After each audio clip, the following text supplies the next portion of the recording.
Direct inter-organization transfers in Oracle Cloud. Hi, I'm Linus, and in today's video you will learn how you can create a direct inter-organization transfer using the demo environment of Oracle Cloud. In order to do that, we have two requirements. First, we have to have an item that's associated with the source and destination organization. And second, the inter-organization parameters have to be defined for direct. Remember, when performing inter-organization transfers, we cannot choose on creating the transaction what we want to do. One direction, let's say from org1 to org2, can only be preset to be either in transit or direct. So let me show you how to create a direct inter-organization transfer in a demo environment. So we're in a demo environment here as Casey Brown, and we want to navigate to the supply chain execution area and then to inventory management.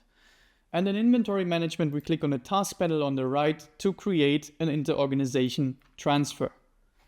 Now, the first thing that it's going to ask you is to put in your destination organization.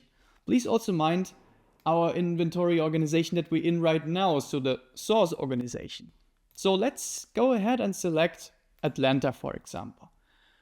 The thing is, this automatically jumps to in-transit shipment. And as you can see when I drop this down, I can't really choose anything else. That's what I told you.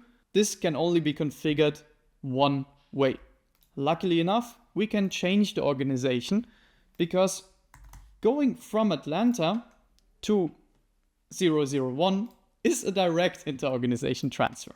So now that we're in the second inventory organization, you can go ahead and create an inter-organization transfer again, and now select Seattle as the destination organization. This will show you a direct inter-organization transfer as the only option. So now we can create one. You see the shipment number field is grayed out because there's obviously no shipment. So let's go ahead and add a line.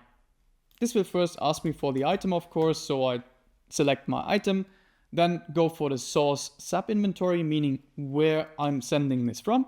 Let's say from inspection in 002. So this is a sub-inventory of our inventory organization that we're in right now. And then you have to set a destination sub-inventory where the material will be moved to directly. So let's go ahead and select one of these, let's say stores. And then of course you have to put in a quantity here on the right side. Let's say I want to move 10, and you could still give it a reason. So that's everything you need on this line. What item you want to use, source sub-inventory, destination sub-inventory, and then the quantity.